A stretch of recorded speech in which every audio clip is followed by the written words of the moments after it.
story, which appears in more than one of the Puranas, in the Brihadaranyaka Purana and other Puranas as well. And it is given as the explanation of how Vrinda Devi becomes Tulsi Devi. So first, I would like to read you a letter from Srila Prabhupada dated January 1972. My dear Radha Balavadas, please accept my blessings. I beg to acknowledge receipt of your first and second copies of your letter dated December 18th, 1971, which was sent to Bombay and Madras respectively. I am very glad to know that you are seriously taking care of Srimati Tulsi Devi's worship. Tulsi Devi is a pure devotee of Krishna, and she should be treated with the same respect given to all Krishna's pure devotees.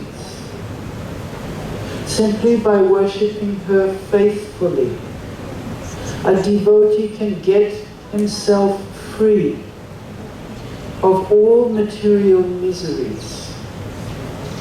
In the Nectar of Devotion, I have given 2 verses from the Skanda Purana, one of which says that Tulsi is auspicious in all respects. Simply by seeing, simply by touching, simply by remembering, or simply by praying to, or simply by bowing before, or simply by hearing about, or simply by sowing the tree, there is always auspiciousness. Anyone who comes in touch with the Tulsi tree in the above-mentioned ways lives eternally in the Vaikuntha world. So from this verse, Prabhupada says, we can understand how pure is the service which Tulsi offers to Sri Krishna. So we should always endeavor to become a servant of Tulsi Devi. Prabhupada also answered a question that he had asked, because this is in 1972, and tomorrow we will hear about how in 1970 and there before, Tulsi Devi made her first appearance in the Western world. We're so familiar with Tulsi Devi. We have so many plants growing here on the altar in our homes. But there was a time when Tulsi was not growing in places like America, Australia, England, and so on. Tulsi had not been introduced at that time, and also the Indian migrant community in those places was very small, unlike today. So now we see Tulsi all over the world, but at that time, Tulsi to Prabhupada's young Western disciples was an unknown phenomenon. So Prabhupada says, Tulsi Devi never goes back to Godhead. She is always with Godhead. She is a pure devotee, and thus she has appeared on this planet to render service to Krishna by being offered in all temples throughout the world, by being offered to the lotus feet, of Krishna. So now I would like to share with you, because many of you are from Indian origin, I would like to share with you what you find out if you read, for example, on the internet. You'll curiously say, I wonder who or what is Tulsi? So I will tell you now the general understanding of every pious Hindu. Tulsi, or Vrinda, in brackets, holy basil, is a sacred plant in the Hindu tradition. Hindus regard it as an earthly manifestation of the goddess Tulsi, and she is regarded as the avatar of Lakshmi, and thus she is the consort of the god Vishnu. The offering of its leaves is recommended in ritualistic worship of Vishnu and his avatars. Traditionally, Tulsi is planted in the center of the central courtyard of all Hindu homes. The plant is cultivated for religious purposes and also for its health-giving essential oils. So that was the traditional understanding of who is Tulsi. And we didn't know anything except what Srila Prabhupada revealed.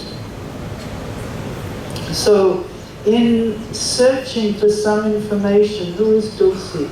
Who is Tulsi? Many devotees came upon the Puranas as one of the sources for information. And they came upon this story of the cursing of Tulsi Devi. I'm going to tell it to you in brief. So Shankachuta was a daitya, or a demon, and he underwent very severe austerities to please Lord Brahma. And he was granted a kavacha, a Vishnu kavacha, which he placed on his body, and it blessed him that as long as he was wearing this Vishnu kavacha on his body, nobody could kill him. Then Shankachuta met and married Tulsi. But his arrogance, his demoniac pride, caused conflict with the Devatas, who petitioned Lord Vishnu to please intervene. So Lord Vishnu granted his Trishul to Lord Shiva, and after a very, very vicious fight, Lord Shiva killed Shankachuta. Then Vishnu appeared in the form of Shankachuta, disguised as him, to Tulsi, Lord Shankachuta's wife, and kidnapped her and enjoyed sporting with her until Tulsi realized that this was not her husband. And when she realized that this was not her husband, she decided to curse him. And then Lord Vishnu appeared in his true form, and he spoke to her, and she cursed him to become a stone. And soon after that, Tulsi joined him in Vaikuntha. Lord Vishnu told her, "You have been doing penance for a long time to get me as your husband. Now it is time for Shankachuta, your husband, who has been killed. He belongs in Goloka. He is to return to Goloka, and he is freed from a curse." By the time Lord Shiva killed him, he has quickly abandoned that body and he has gone back home. And you will come with me to enjoy life as my wife in Vaikuntha. Your body will decay and become the holy river Gandaki. And your hair of your body will become the tulsi plant, and the leaves of which will be held sacred in the three worlds. So this account is in the Skanda Purana. Actually, it's in the Devi Bhagavat Purana. And other Puranas have told this story slightly differently. And the story begins, according to the Puranas, in Goloka Vrindavan, where Tulsi or Vrinda is sporting with Krishna. And she is pleasantly enjoying a loving relationship with Krishna, and Radharani comes upon them. And she becomes very angry and she says, "What is this?" And she curses Vrinda, her friend. "You have to leave here, and your punishment is to go to the world of the human beings, the material world." And therein, after that, takes place this story between Shankachuta and Tulsi. Now, if you couldn't follow that very well, that's okay. Because I'm not actually intending to introduce this to you as the accurate story. But I wanted to explain to you what it is that many people, not Vaishnavas, not Gaudiya Vaishnavas, but even Vaishnavas, they come towards this understanding of who is Tulsi. Now, I'm going to ask you a question, and I know that nobody ever answers a question. No hands go up, nothing. So I'm going to point to people instead. And I'm going to ask you, did that story make you feel uncomfortable in any way? And if so, how did it disturb you? What didn't feel comfortable? Yes.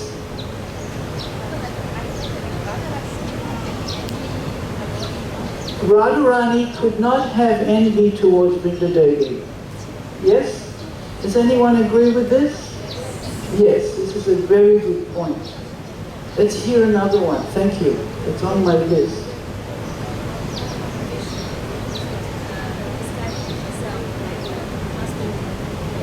How come Vishnu came and he stole away Tulsi Devi and acted like her husband? And the answer there is that, there's an answer in the story, is that Vrinda Devi wanted to marry Lord Narayan, but she was already married. This is a little bit un-Vedic. So he came, he appeared, and he kidnapped her. So, anyone else have anything that they found hard to accept? Anyone over here? Yes. One here. Yes. Krishna Mataji. At least Radharani could have give a chance to Vrinda to point her view. Radharani could have given Vrinda a chance to explain herself, why she is sporting with Krishna. Yes, thank you. Any more?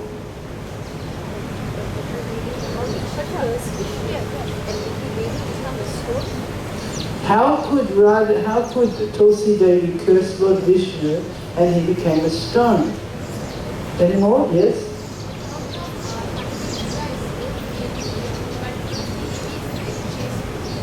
I didn't hear that one.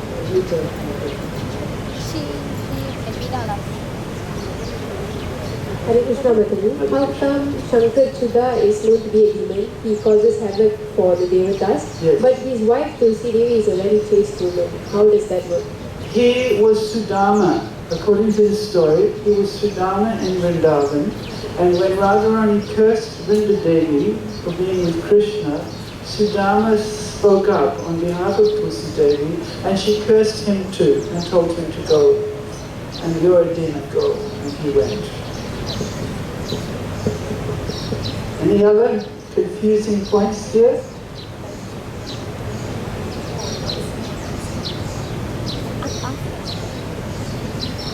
Yes.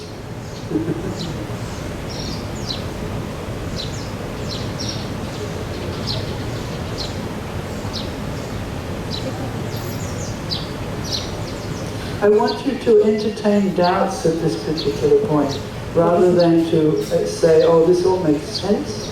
I want you to entertain doubts. When the baby found out Vishnu disguised himself, and she knows that Vishnu is the Supreme Personality of Godhead, and she still cursed the Lord. I can't get it. How could she curse Lord Narayan? Yes. One last one.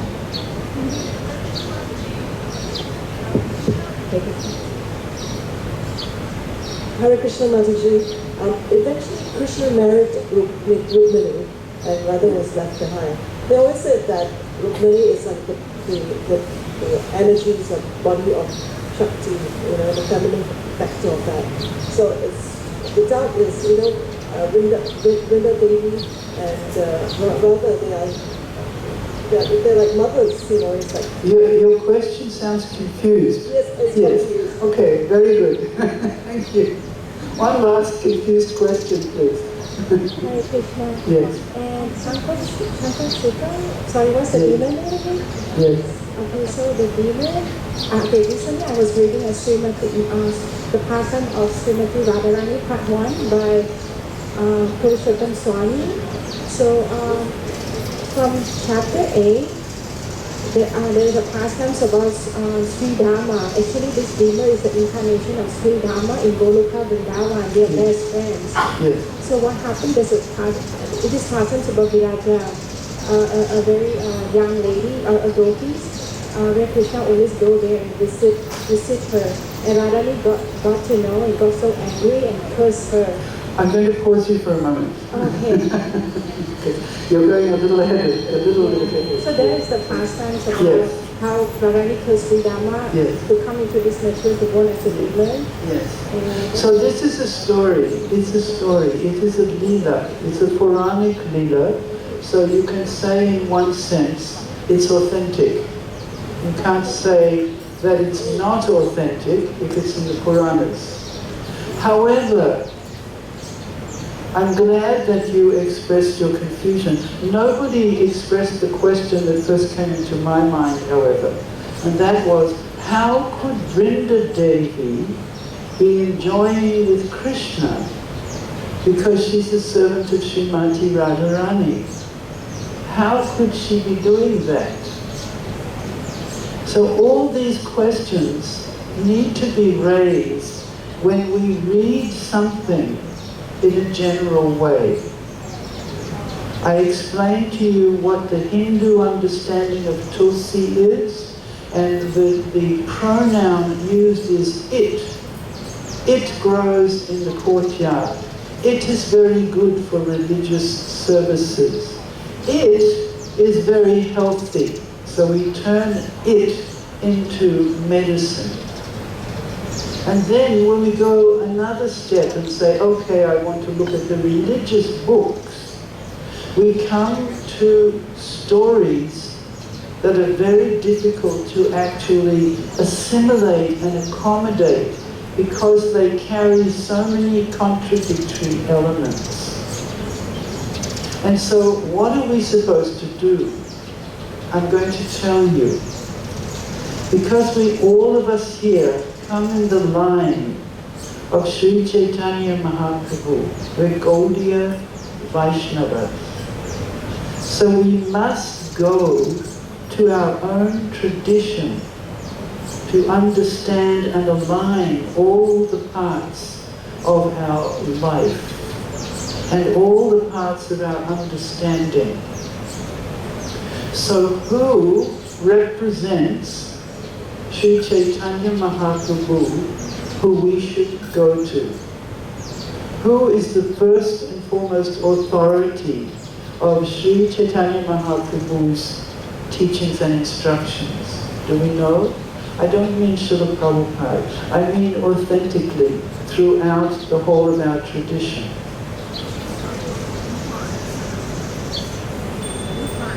Rupa and Sanatan, thank you. Thank you very much. Thank you. The 6 Goswamis of Vrindavan are our authorities because they were spoken to by Sri Chaitanya Mahaprabhu in Benares, both Rupa and Sanatan Goswami. So when we look at our own lineage, then we get a clear, focused understanding. And of course, I might add that there is a mystery to all the pastimes of Radha and Krishna because they don't take place in this world. We know something about this world. For example, we know that if I'm sitting here, I can't simultaneously be sitting somewhere in Vrindavan. I can only be in one place at one time. One place, one time. I can't take in all of time. I can be somewhere, sometime. Now it's funny, but that doesn't sound very special. That's like, well, so what? Yes, okay. You can't be anywhere else at the same time. But this is a characteristic of this material world. It's bound up by two things, by time, past, present, future, and it's bound by space. I can be here, I can't be here at the same time. But that Goloka Vrindavan, that transcendental spiritual realm, that area, you can be in so many places at the same time. You can be so many personalities at the same time. You can be here, there, all sorts of, it is freedom there that exists there that we have no comprehension of at all. We can't even imagine. If somebody would tell us, we would think, I can't imagine that. So many things can be in the same place there at the same time and move and change. So when we hear the stories, these Puranic stories, through the right source, for us this is through the 6 Goswamis of Vrindavan, then our understanding of who is Tulsi Devi, who is Vrinda Devi, who is Radha and Krishna, what is Vrindavan, what is this all like, we have a tiny glimpse of that spiritual dimension. And for those who don't have that tradition and that training and that understanding, what they explain or what they try to convey can oftentimes be very confusing. So thank you for your patience. I wanted to make that point to begin with, and let us continue. So Srila Rupa Goswami, he explains how many processes of devotional service? 9, 8, 9 more? How many? No, more. How many? 9 primary ones. How many? Someone said it. 64. 64 in the Nectar of Devotion. There are 64 different instructions that these elements are going to accelerate your devotional service tremendously. And in the first, I think it's 9 or 10 of them, one of them is offering respects to sacred trees. He says, in the Skanda Purana, it is directed that a devotee should offer water to the Tulsi plant and the Amalaki trees. He should offer respect to the banyan trees, the cows, the brahmanas, and he should serve the Vaishnavas by offering obeisances and meditating upon them. All of these processes, that includes offering respect to Tulsi, all these processes will help the devotee to diminish the reactions of his past sinful activities. So this is the first level, is to diminish the karmic tendencies, the inclinations that we each have that are actually not necessarily pushing us on the path of devotional life. In the Skanda Purana there is a statement praising the Tulsi tree that says, "Let me offer my respectful obeisances unto the Tulsi tree, which can immediately vanquish volumes of sinful activities. Simply by seeing or touching this tree, one can become relieved from all distresses and diseases. Simply by offering obeisances to and pouring water on the Tulsi tree, one can become freed from the fear of being sent with the court of Yamaraj, the king of death, who punishes the sinful. If somebody sows a Tulsi tree somewhere, certainly he becomes a devotee of Lord Krishna. And when Tulsi leaves are offered in devotion at the lotus feet of Krishna, when Tulsi leaves are offered in devotion to the lotus feet of Krishna, Srila Prabhupada translates and says, there is the full development of love of Godhead. The full development of love of Godhead simply by offering Tulsi with devotion to the lotus feet of Krishna.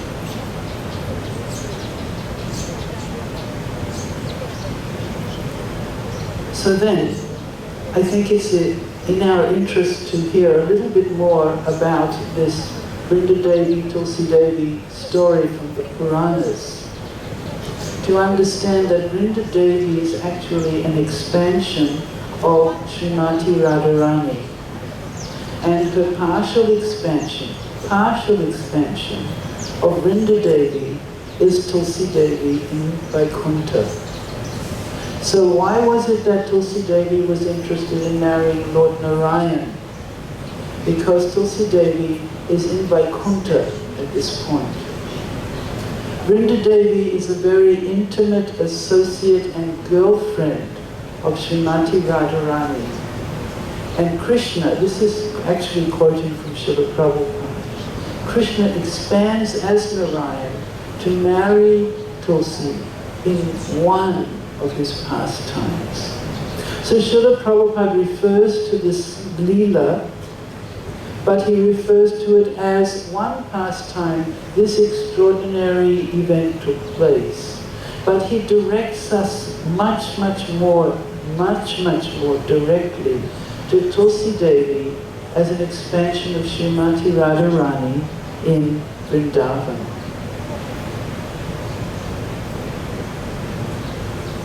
So then it's interesting because the injunction is given that if there's something in the Puranas and the mood is not exactly according to the Srimad Bhagavatam, you can respectfully avoid that. Not avoid it in a critical way, but you can place it to the side because it's not favorable for one's own development of devotion in the mood of Radha and Krishna. So it's interesting. It's interesting how we have to have a certain amount of discernment when we're hearing, when we're reading, and we have to have a sense that what is the purpose of my life? What should be the purpose of my life?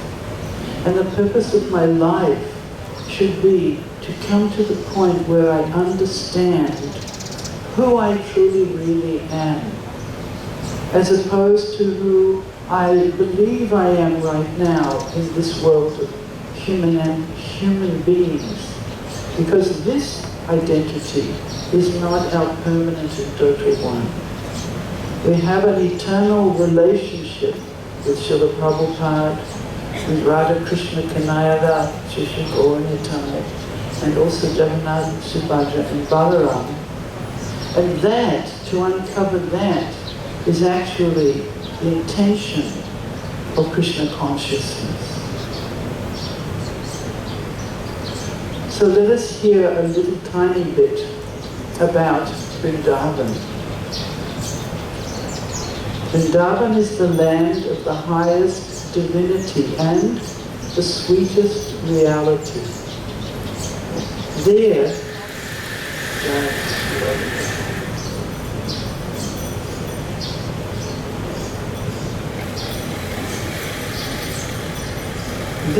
in that beautiful place, Sri Vrindavan Dham, every word is a song. Can you imagine if everybody in Penang, when they were walking down the street, everything they said to each other was a song? It would be quite beautiful. And every step is a dance. So they're all dancing and they're singing instead of rushing to work and having to think of so many different tedious things, simply dancing and singing. Sometimes my mind tells me, oh, I think I would get tired of dancing and singing. Yes? If you go dancing, after some time you want to have something to eat, sit down, relax, and so forth. And all of that is also part of the experience of Vrindavan. But the beauty of Vrindavan is that there is no ugra there. Ugra means heavy, hard, forceful, laborious things that anyone has to carry on their shoulders. Everyone is completely free and everyone is attuned to loving Krishna.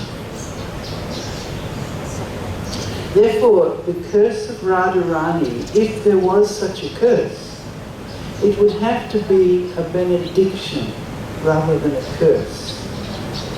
And when we think of a curse, we naturally think of some kind of a hateful exchange between two individuals. But in the spiritual world, there is no hatefulness and there is no actual envy. So perhaps we can take this Puranic story, mysterious as it is, and say, this cannot be Radharani cursing Vrinda Devi. This cannot be what it would sound like if there were human beings involved.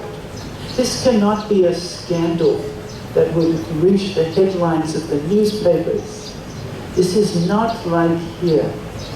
But this is a form of a beautiful pastime that takes place on a dimension which we, at this point, are learning to enter into.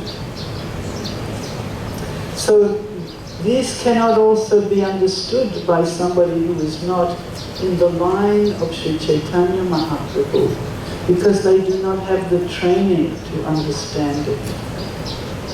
So first we must become favorable in accepting the guidance and the blessings of pure devotees, and then we can have a correct understanding of the position of Tulsi Devi and how she has come here. And how, even by this mysterious lila, she is offering to us. What is she offering to us in the form of a plant? So all the rituals, all the performance of sacrifices, and everything that is put into the Vedas, including all directions for material activities, everything in the scriptures is meant for one thing. What is it meant for? What are all the things we're doing meant for? One thing. What is that?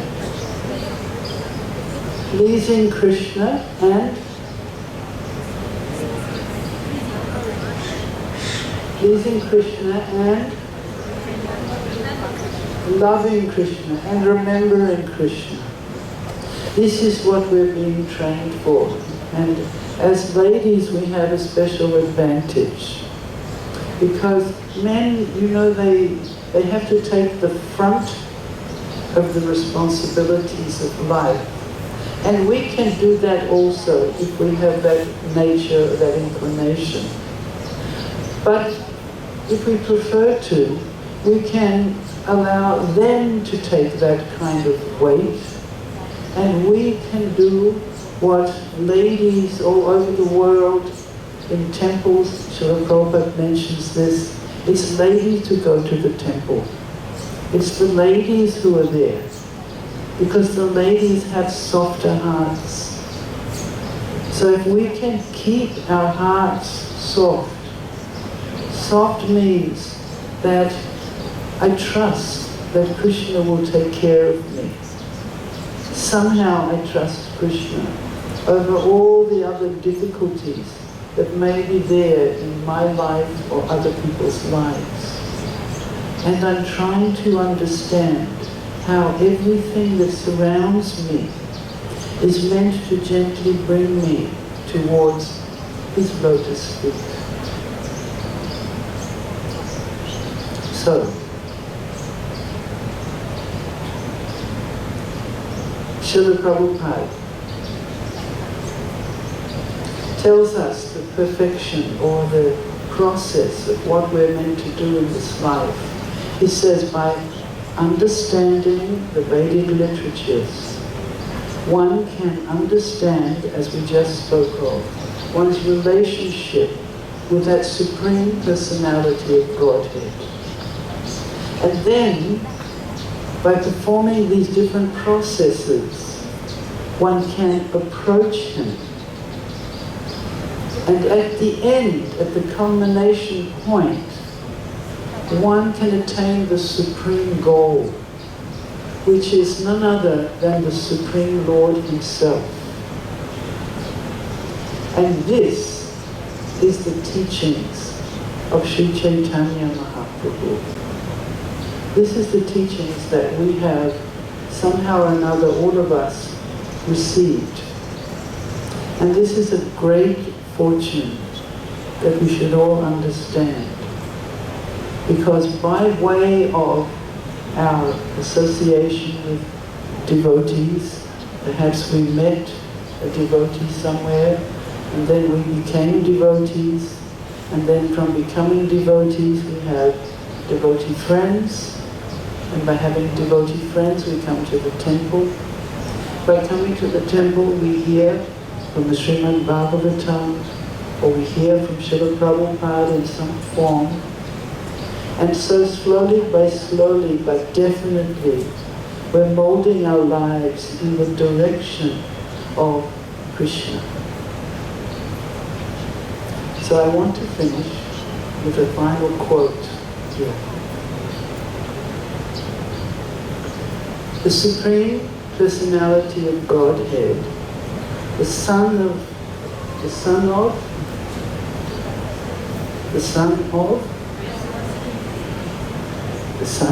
does anyone know who's the son of? Nanda Maharaj, yes. The son of Nanda Maharaj is worshipped along with his transcendental abode, Vrindavan. The most pleasing form of worship for the Lord is that which is performed by the gopis of Vrindavan. Srimad Bhagavatam is the spotless authority on everything. And pure love of God is the ultimate goal of life for all people. These statements, for which we have the highest regard, are the opinion of Sri Chaitanya Mahaprabhu. So, this is what I wanted to share with you today. I have some more thoughts for tonight and also tomorrow. I would like tomorrow to speak more about Vrinda Devi because we live in a place in Perth, Western Australia. It's called Vrinda Valley. So we're kind of Vrinda Devi focused. And I thought that it would be nice to share with you more about her. Vrinda Devi is never seen sporting with Krishna, by the way. She's never seen in that role, not in our perspective of Vrindavan.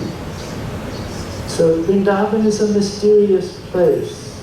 There can be many aspects that we are not familiar with, but in our line of understanding, Vrinda Devi is a very, very special servant or messenger of Radha and Krishna. So I think I will stop here unless there are any points, questions, anything anyone would like to add. I was watching this morning during class and I saw when Maharaj asked are there any questions. And I think only one hand raised over near me. And he couldn't see it because there was somebody at the very back who had a good question. So I was telling somebody that ladies are famous for not asking questions. But then I thought, well, you never know. Sometimes they come up with something. So if you have any questions, you see, because questions means that you heard something, and something you either couldn't understand or you really did understand and you want to hear more. So questions only come about when one is actually able to follow what is being told. Ah, a question, a brave question. Thank you. I knew if I kept talking, somebody would break through the barrier. Yes. Hare Krishna, Mataji. Hare Krishna. It's just something that I'm going through in my garden right now. Yes. Our Tulsi Maharani seems to grow in places at the footpathway, at the train. What are we supposed to do when Tulsi Maharani grew in these kind of places? Are we supposed to leave Tulsi Maharani over there? One time when I was in Bali, many years ago, I saw that Bali has a climate very similar to here, and they had beautiful tulsi plants growing outside. We'll hear also how Hawaii was very populated with tulsi plants, and they had tulsi plants growing between the pavers, and I was quite confused also. What do you do? They're growing right there. My response would be, depending on the situation, that Tulsi doesn't mind a transplant. So sometimes you can take her from where she is and put her very lovingly somewhere else. But taking care of Tulsi means that you have to be mindful of all those long, beautiful manjaris that come. Because actually she doesn't, when she gives all her energy to the manjaris, then she's not keeping much strength for herself. So therefore it's recommended to cut the manjaris once they come to a beautiful length, cut them and offer them. And it's when the manjari goes to the dry stage that the seeds drop, and then you get new tulsi plants. Yeah. So that's one thing you can do, is gently transplant her. Sometimes you can't. She's in between rocks or something. And then you have to demark that as a worship area. Yeah. Thank you. Good question. Thank you. Yes. Sometimes they use tulsi leaves in herb. Hare Krishna, Mataji. I just have a question. Sometimes we can people use tulsi leaves in herbal remedies, yes, like lozenges and all. Yes. And is it okay for us to use these medications for ourselves? As we know, we offer tulsi to Krishna, so by right it should be only for Krishna. Yes. Yeah. So this is it's not at all recommended that we use tulsi for our own use, so to speak. So, tulsi hair products, tulsi medicines, and so on like that. I was looking through Srila Prabhupada's words on this. And it was interesting because one devotee asked him, can we, because in Hawaii they had so many tulsis and so many manjaris, can we put the manjaris into hot water and make tea? Because they had a restaurant and they were making tulsi tea. And I was surprised to hear that Srila Prabhupada said, yes, you can do that. But then there was a very interesting point he made, because Srila Prabhupada's vision was very refined. It wasn't, nothing was quite simple, because we're dealing with transcendental beings. So when Govinda Dasi said, it's very delicious, tulsi tea is very delicious, then Prabhupada said, you can give that tea to the people who come into the restaurant. Yes, that's all right. But you cannot drink it. And she said, why can't I drink it? And he said, because you will develop an enjoying spirit. Two things. Because you will develop a spirit of enjoying tulsi. How subtle Srila Prabhupada's understanding and instruction is. First, you'll develop the spirit of enjoyment, and second, it may revive your old habit of tea drinking. So you should not drink it. Very interesting. So Srila Prabhupada was very refined. Yes.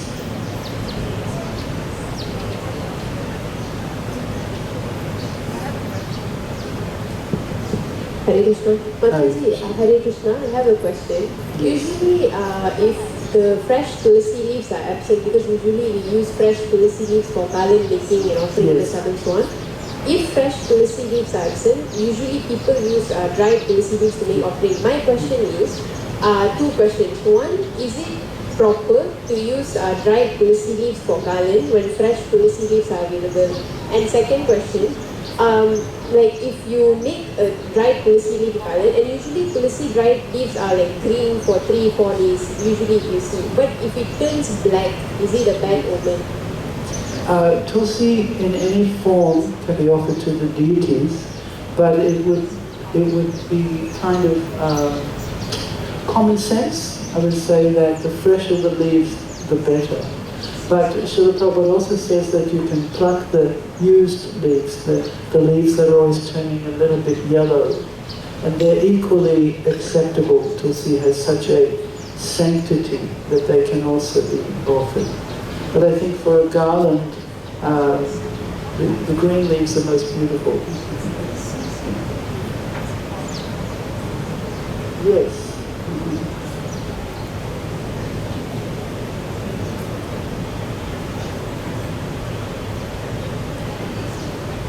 Have mysterious microphones. Hare Krishna, Mataji. Mataji, I would like to ask, my mom really loved to plant tulsi actually, but every time, whenever she plants tulsi, there must be something that tulsi will be wilt or tulsi is not growing. Sometimes she turned to cry, what happened to my tulsi? So, is it because tulsi is not growing because of her karma, of the surrounding bad karma? Because we planted tulsi is literally because we stay in an apartment. So the first floor, is it because of the water? I'm not sure why. Is it? Well, I remember a historical example that I used to regularly travel through Hong Kong, and whenever I would go there, the tulsi plants looked so miserable.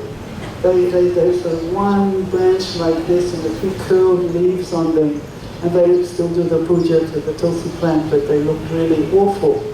And then one time I went through, it was before COVID time, and there was a tulsi plant that they kept in a special room, and they had lights all around. And one particular devotee, I don't think he was even initiated, he had become sort of fully focused on tulsi.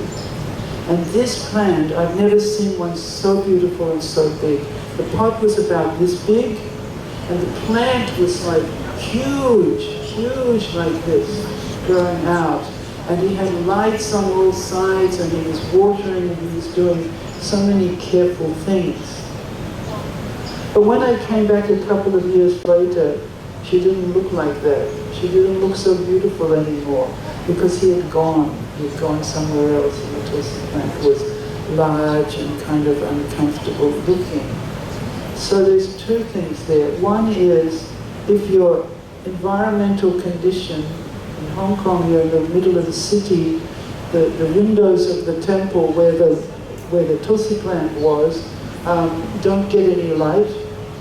They don't have light. They don't have very fresh air, and perhaps nobody was deeply caring for her. And then when he put in so much attention, and I've seen this, she can immediately reciprocate. She just reciprocates. And also she can be a very healthy seed, as opposed to another seed that's not as strong. And then if you neglect her, and she goes again. So, and she has a lifespan around about 5 or 6 years, depending. So if you see a young tulsi plant with big, beautiful leaves, or a 5-year-old tulsi plant that's all gnarled wood and hardly any tiny, tiny little leaves, the interesting thing is that you must offer the same respect to both. Because you can think it's like a young woman is very beautiful and attractive, and everyone looks at her, and then the old lady, the same young woman, she grows up, has children, and so on and so on. She becomes an old lady. You don't say, oh, she looks awful, let's take her away. We honor the fact of who she is. So similarly with tulsi. So if she's not growing well, still you must honor that she's there. And if you want her to grow better, there's two things. One is the attention, and the other is the horticultural knowledge. It's also important. Where's the best place for her? What's the best soil for her? Does she need more light? Does she need more air? Can I give it to her? Is there a better room in the house where she would do better? Is it winter to summer where she doesn't thrive so well? Can I improve? So you can ask questions and find out things about all of that. Yes.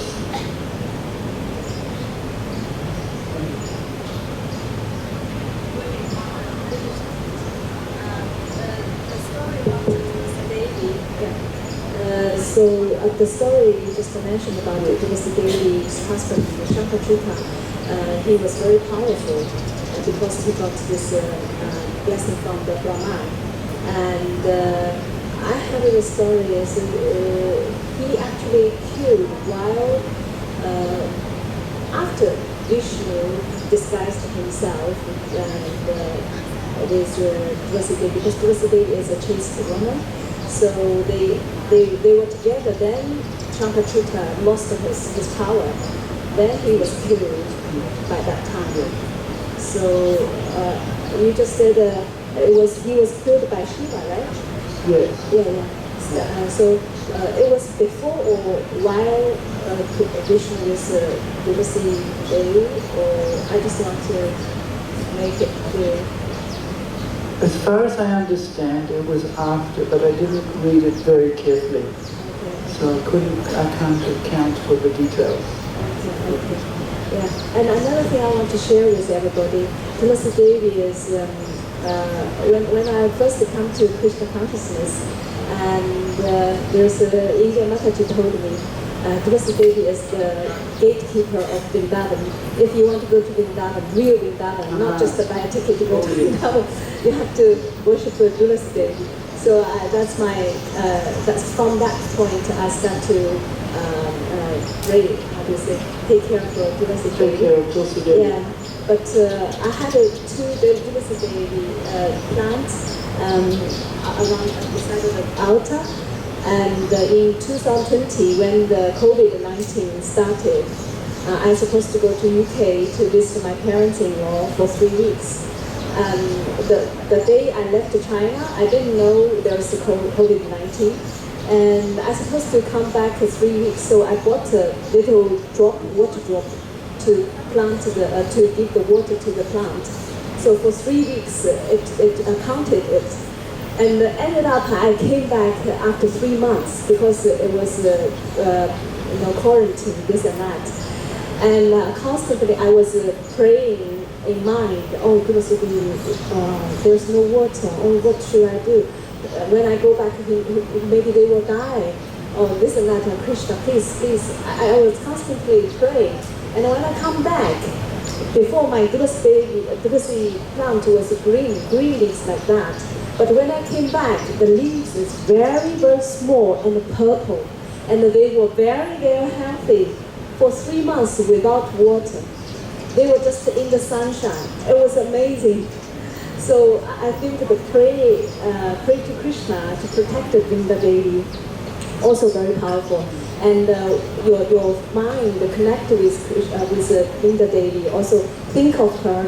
I hope you are okay. I'm sorry I can't go back to water you, this and that. I constantly was thinking of her. And this is coming from actually from Sweden. We have a BBT temple in Sweden, and the plant, the tulsi, the whole hall, that big, very, very big, took care by the Indian couple, and they told me, really, there's no yellow leaves on this plant. It's so beautiful, so the important I can't describe. So they told me how to take care of the tulsi, and I practiced in the temple for 3 days. I took care of the plants because in Sweden they don't have the sun, they don't have sunlight, and they have to depend on the light, just man-made light, And every day they have very strict rules to take care of the tulsi. There's like 50 or 60 plants in one room, in above the room, and they have many lights to shine on the tulsi.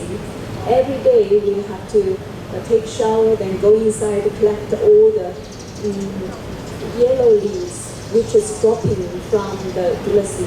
So clean the pot, keep everything clean around the tulsi's environment. That's also caring, and with love, with caring, and the tulsi will be very, very healthy. I just want to share this.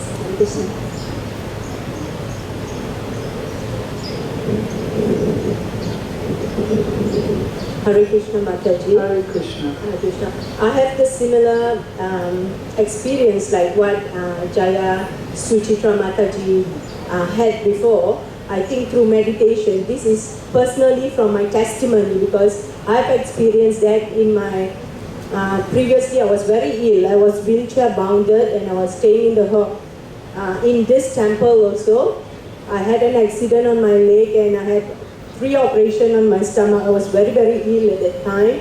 I could not go back to my home because I was staying in an apartment which has no lift and I was on the top floor, 4 stories. So it's impossible for me to go up the stairs at that time. So I was staying at the temple.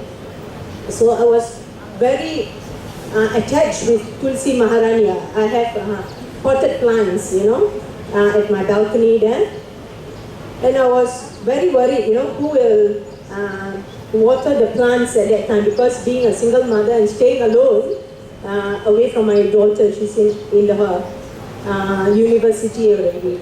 So I was meditating on her, very worried at the same time, and with my condition, I cannot move much also. And I was at the temple for 8 months. Just imagine, 8 months. 8 months. When I go back, I found out my bigger plants, my bigger tulsi plants, the same pot, they all dried up, only with the sticks only. But surprisingly, the one below sprouted. Sowing, last time when you saw the seeds, especially Egadesi, my daughter and myself, we would just throw in the pots, and they sprouted up.